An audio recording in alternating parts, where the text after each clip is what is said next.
하나님이 주신 축복이 얼마나 놀라운지 뒤돌아서 한번 보세요. 깜짝 놀랄 거예요.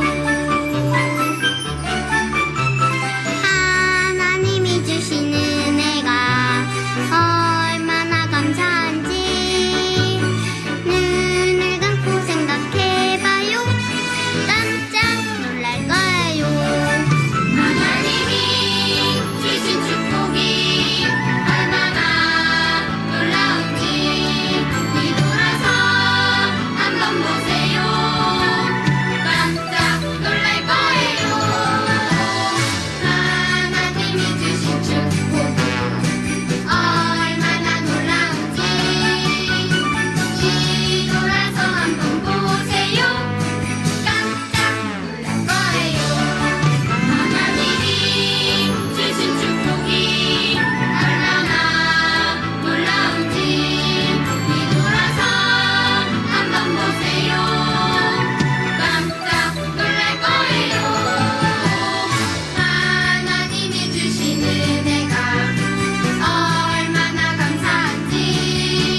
그거 아니?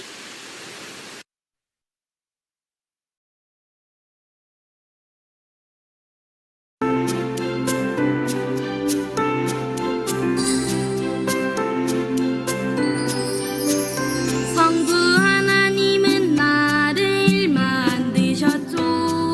세상에 하나밖에 없는 존재로 성자 예수님은 나를 구원하셨죠. 예수님의 십자가 피로 성령 하나님은 나와 함께 계시죠. 세상을 이길 힘을 주셔요. 나는 세상을 앞서 나가요. 온 세상을 정복하는 렘넌트.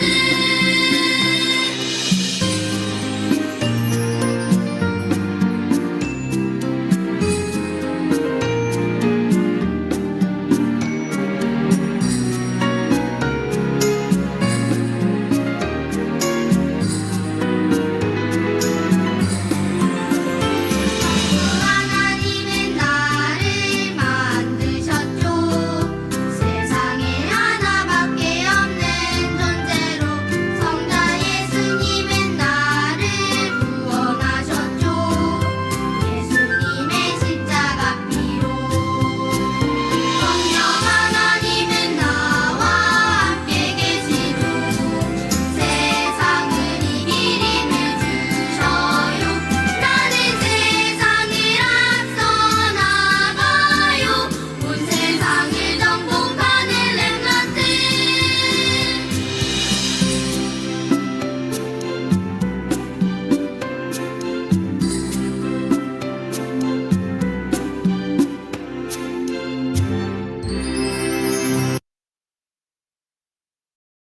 네, 우리를 대표해서 박서연 랩런트가 기도할게요.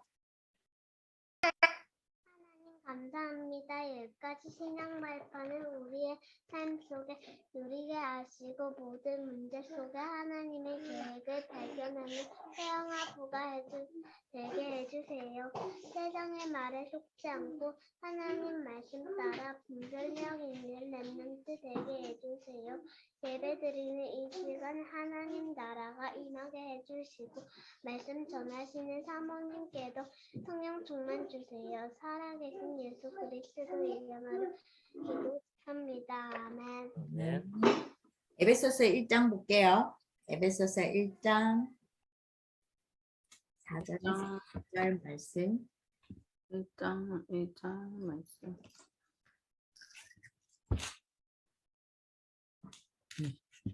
1장 몇 절이라고? 1절. 1장 4절에서 6절 말씀. 에베소서 1장 이제 왜? 이게 다 안에 성경 말씀이에요. 같이 4절, 내가 목재가 남긴 건데? 4절부터 6절 말씀 같이 내가 목재가 남긴 건데? 할게요. 4절 할게요.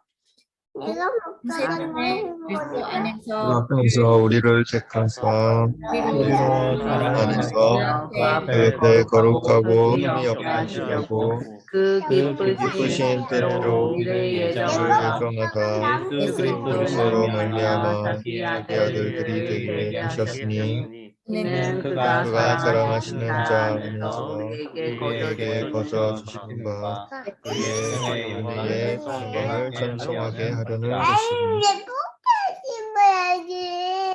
그러니까 이렇게 씹으면 되지. 다나.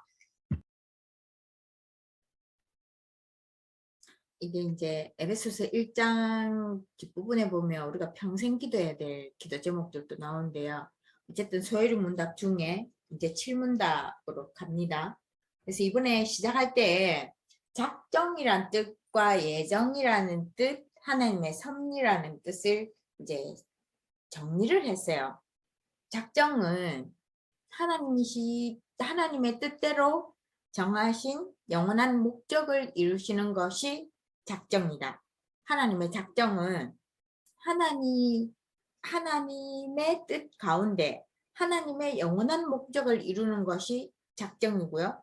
그래서 우리에게 일어나는 모든 것들이 다 하나님의 영광에서 소유의 문답을 지금 진행되어 오는 과정이니까 하나님의 영광을 위해서 다 계획이 있고 그래서 이 땅의 모든 것은 이유가 있어요. 그래서 우리가 이유 있는 삶을 살고 있는 중에 지금도 이 땅에 우리를 하나님 부르셔서 살도록 하시는 건 하나님이 우리를 향한 이유가 있는 거예요. 우리 자녀들도 마찬가지고 우리도 마찬가지고 예정은 구원 주시기로 작정된 자가 있다는 거죠. 그래서 우리가 복음을 전하기는 하는데 굳이 막 전도를 많이 했던 사람들의 간증을 들어보면 전도 때문에 자존심도 다 버리고 전도 때문에 계속 찾아가고 뭐 이런 일들이 있잖아요. 귀하기는 한데 하나님이 작정된 자는 복음이 정확하게 선포되어졌을 때 예수님 영접하고요. 주님의 제자는 또 이 부분에 사명을 메시지를 던지면 바로 따라오더라고요. 없을 줄 알았는데 있더라고요. 그래서 하나님의 계획 중에 하나님의 예정하신 것 중에 우리가 있는 거예요. 그 다음에 섭리는 하나님 작정하신 영원한 목적과 구원 주시기로 작정된 자들의 삶을 이 일에 하나님의 영광을 위해서 구원 얻는 데 있어서 필요한 그 모든 것들을 공급해 주시는 그것이 하나님의 섭리라는 거죠. 하나님의 뜻을 이루어 가시는 그 과정. 그래서 어떤 의미에서는 너무 조바심 낼 필요도 없고요. 또 나태할 필요도 없고요. 그냥 하루하루 말씀 잡고 가면 되는 거더라고요. 하나님의 이유를 분명히 알고 가는지 아니면 하나님의 이유를 알고 가는 과정 중에 있는 건 차이가 그거예요. 내가 알아서 그 가지고 이유를 알고 가는 사람이 있냐 하면 하나님이 작정하신 대로 하나님 예배하신 대로 살아가는데 나는 잘 몰라. 근데 그 안에 걸어가고 있는 중인 거예요. 그러니까 뭐를 할 건지 보면 되는 거죠.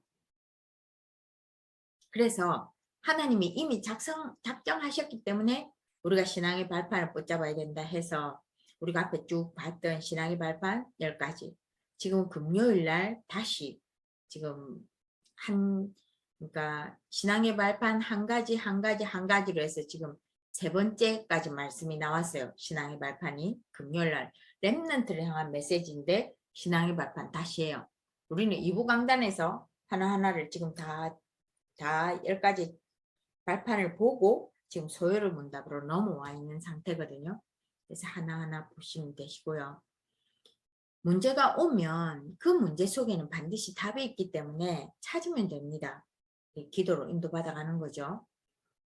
작정의 중요한 부분은 하나님의 영광을 위해서 모든 것을 작정해 두셨거든요. 근데 우리가 여기에 방향이 맞지 않으면 하나님의 영광을 위한 이것의 방향이 맞지 않으면 하나님이 모든 것을 작정해 놓으신 그곳을 모르는 거죠. 그러니까 하나님 안 계신 것 같고 응답 안 하시는 것 같고 인도 안 하시는 것 같고 그래 되는 거예요. 하나님은 하나님의 영광을 위해서 모든 것을 작정하시고 예정하시고 필요한 것을 우리에게 하나님 섭리 가운데 다 제공을 해주는데 요 중요한 목표를 놓치면 목적을 놓치면 나머지는 하나님 인도하시면 다 놓치게 되는 거죠. 그래서 작정의 중요한 부분은 하나님의 영광을 위한 삶인데 내 삶 가운데 문제가 있다면 그 속에 하나님 계획이 숨겨져 있으니까 찾으면 돼요. 이게 이제 쉽지가 않죠. 근데 조금 문제를 대한 태도는 조금 달라져요. 그래서 성령님도 따라가면 돼. 기도하면서 하나님 주신 것 찾아가고 예배 시간 통해서 주시는 말씀을 통해서 또 찾아가고 여기에 증인 욥과 바울을 말씀해 주셨어요. 욥의 소유관 내 것이 하나도 없죠. 다 하나님 것이고 구원관은 이렇든 저렇든 간에 하나님이 어차피 구원해 주실 것이다. 우리가 정금을 만드는 과정을 우리는 잘 모르겠지만 어릴 때 봐온 건 그거예요. 쇠를 가지고 뭘 만들 때 뜨겁게 했다가 때렸다가 또 물에 식혔다가 이런 거 본 기억은 있거든요. 정금은 조금 더 그런가 봐요. 그렇게 우리를 구원해 주실 것이다. 어차피 우리는 구원받은 존재다. 그거죠. 우리의 생활관도 마찬가지 다 주님께 속했기 때문에 그냥 주님 속에서 살면 되는 거예요. 욥이 왔던 건강 문제, 뭐 가족들 하나님 다 축복 주셨지만 하루아침에 이유도 없이 욥은 이유를 잘 몰랐죠. 그 욥기서 시작하는 부분에서는 하나님과 사단의 그 이야기들이 나와 있지만 욥은 몰랐단 말이에요. 근데 그것도 다 하나님 것이고 이 사람은 원망하거나 불평하지는 않았어요. 그게 욥이에요. 바울도 마찬가지죠. 우리가 읽었던 오늘 본문인데요. 창세전에 이미 선택을 하신 거예요. 우리도 마찬가지고. 근데 이걸 잘 모를 때는 창세전에 택하셨다 하는데 내 인생은 왜 이래? 되는데 이걸 알고 나니까 너무 감사한 거예요. 나 자신도 나를 모르는데 하나님은 이미 창세전에 나를 택하셨어요. 하나님의 영광을 위해서 이유가 있게 우리를 부르셨어요. 이거를 모를 때는 하나님 너무 멀리 계시고 안 계신 것 같은데 알고 나니까 너무 감사한 삶을 우리가 살고 있는 거죠. 하나님께서 구원 주시기로 이미 작정하셨고 나를 택하셨고 나를 하나님의 영광을 위해서 하나님이 예정하셨다는 거. 하나님을 찬송하게 하려 한다는 거. 그 다음에 우리가 이 땅에서 천국까지 영원토록 하는 일이 하나님을 찬양하는 일이에요. 이 땅에도 하나님을 찬양하지만 천국에 가서도 우리는 하나님을 찬양하는 일을 계속 하게 될 거예요. 이 땅에서부터 전도는 이 땅에 있으면서 끝이 나요. 그렇죠? 전도는 내 생명 다할 때까지 전도하고 전도 제자 세우고 내가 전도 제자로 세워지는데 하나님께 드리는 찬양은 이 땅에서부터 천국 가서도 하나님을 찬송할 거예요. 하나님을 찬양할 거예요. 하나님께 찬양과 경배는 드릴 거예요. 계속 이어지는 일이에요. 그것 때문에 우리를 부르셨어요. 그래서 결론 부분이 문제는 반드시 답이 있고 이 답을 찾는 것은 기도로 이 답을 찾고 하나님께서 성취시켜 나가는 내가 찾은 답을 붙들고 있으면 하나님께서 내 삶 가운데 성취시켜 가심을 보게 되는 것이다. 문제가. 그 다음에 갈등이 왔다면 내가 개선해야 될 기회인 거예요. 마음의 그릇을 넓히는 기회가 되든지 아니면 상대방을 이해하게 되는 계기가 되든지 아니면 내가 하는 일들 중에서 갈등이 왔다면 난 여기에서 조금 더 위로 올라가는 처지는 것이 아니고 낙심하는 것이 아니고 더 위로 올라가는 개선의 기회라서 잘 살펴봐야 되죠. 그렇죠? 이게 이제 감정으로 대응을 하게 되면 답이 없어요. 계속 힘들고 거기에 사단이 틈을 타게 되는 거죠. 또 우리에게 어떤 위기가 왔다면 위험한 기회란 뜻이라서 그것이 문이 되어진다는 거예요.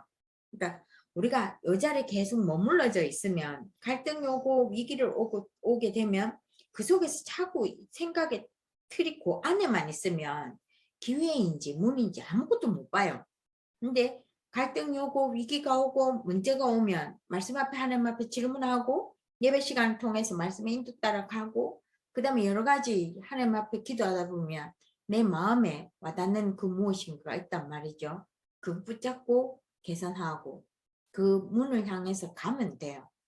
말은 쉬운데 실제로 문제가 오면 안 쉽죠. 근데 이제 우리는 말씀으로 인도 따라가는 걸 100%라고는 할 수 없지만 우리가 이 부분을 알기 때문에 조금 문제를 대하는 태도가 이미 조금씩 우리는 달라져 있어요. 여전히 문제가 오면 답답하고 깝깝하고 하는 부분이 있지만 우리는 그 속에 하나님의 인도가 있다는 것도 알고 그게 하나님 축복이 하나님의 위장된 축복이라는 것도 우리가 알고 있기 때문에 예전과는 문제를 대하는 태도, 자세가 우리는 달라져 있거든요. 그래서 조금 생각을 바꾸고 조금 하는 말씀 앞에 서면 어떤 부분에서는 감사한 것밖에 없어요. 조금 우리의 수준이 달라져서 우리한테 늘 좋은 일만 있고 괜찮도록 이렇게 형통케 된다는 거 그것만 있는 것이 전부 다가 아니라는 걸 이제 우리는 다 알거든요. 그래서 조금 달라져 있어요.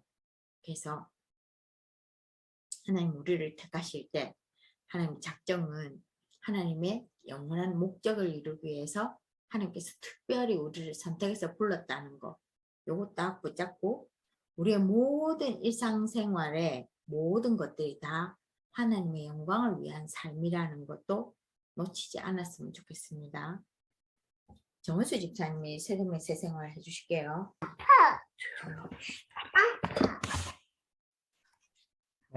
14가 영적 가요. 치유입니다.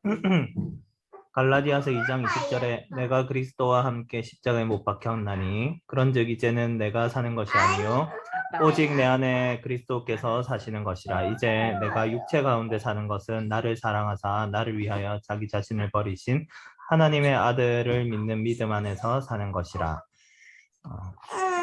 개구리. 영적 치유는 계속 왜 하는가? 계속 실패하기 때문이라고 하였습니다. 그렇다면 실패하는 이유는 무엇인가? 첫 번째로 그리스도인의 삶을 살지 않기 때문입니다. 두 번째로 영적인 문제에 걸려 있는데 우상 문제, 사상 문제, 종교 문제, 교권 문제, 인본주의, 염려, 시기와 같은 문제에 걸려 있기 때문입니다. 그래서 불신자와 똑같이 살고 있기 때문에 계속 실패합니다. 자, 그렇다면 오직 해야 할 것은 첫 번째, 하나님께서 주신 말씀과 언약을 믿는 것입니다. 히브리서 4장 12절에 하나님 말씀은 살아있고 활력이 있어 좌우의 날선 어떤 검보다도 예리하여 혼과 영과 및 관절과 골수를 찔러 쪼개기까지 하여 또 마음의 생각과 뜻을 판단한다고 하였습니다. 두 번째, 오직 예수 그리스도를 해야 됩니다. 세 번째, 오직 성령을 해야 하는데 사도행전 1장 8절에 오직 성령이 너희에게 임하시면 너희가 권능을 받고 예루살렘과 온 유대와 사마리아와 땅끝까지 이르러 내 증인이 되리라 고 하셨습니다. 네 번째, 오직 기도. 다섯 번째, 오직 전도를 해야 합니다. 그리고 속지 말아야 할 것이 있습니다. 첫 번째는 사탄에게 속으면 안 됩니다.